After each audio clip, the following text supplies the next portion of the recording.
Hello. Thanks for stopping by another Zephyr's Mortgage in Motion, where I talk anything mortgage related, tips, tricks, not that there's tricks, but all things mortgage related. And I wanted to talk about different property types today.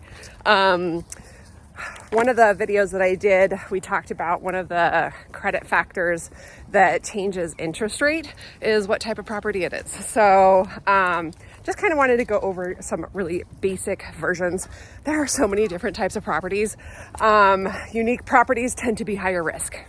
So, for example, you've got your regular single family standalone house. It's just a regular old house on a lot block, not attached to anything. You can have a single family with a detached, like mother-in-law type unit. Single family can also be a townhome, which is attached. So that would be on its own lot, but it's actually attached. So that's another version of a single family home. And then there's condos. So condos tend to be either, shorter buildings, or they can be high rises, depending on how many floors there are. Kind of depends on what kind of condo it is. But they do not own their own lot block. So that's just something to consider when looking into condos. There are different types.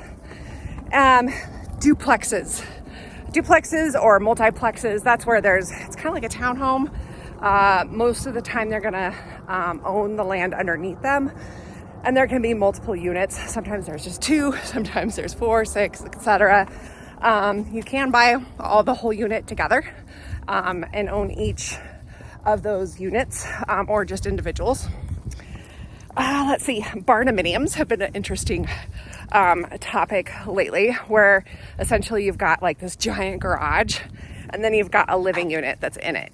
So those are a little bit unique, but they are becoming more popular. Log homes, meaning they're just not like your regular stick build. Those are a little bit different than your traditional just single family home, just because in the nature of the way that they're built.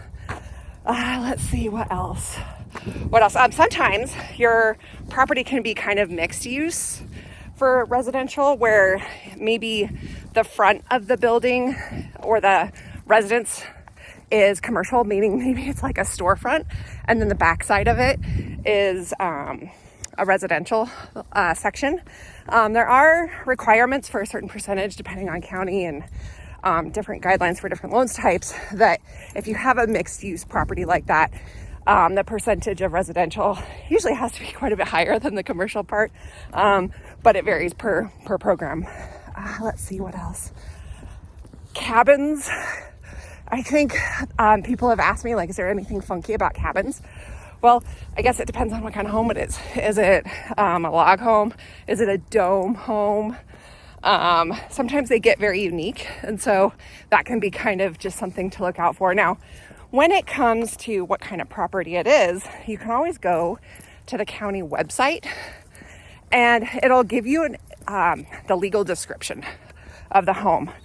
So if you don't know if it's a townhome or a condo, for example, a townhome is going to have lot block included, and condos almost always will have the condo name inside the legal description.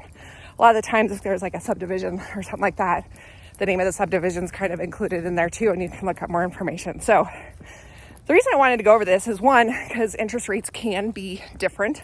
For example, condos are more expensive on the rate typically than your townhomes are, even though they're almost the same thing.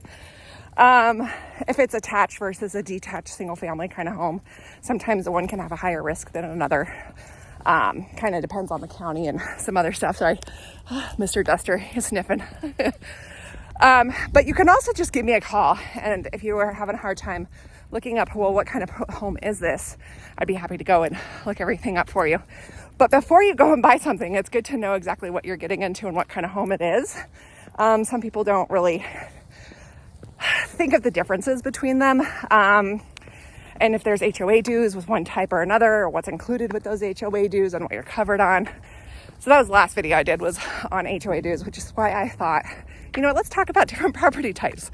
Any questions, feel free to reach out to me. Would love to answer any questions that you may have. And again, this is Zephyr's Mortgage Motion. I'm out.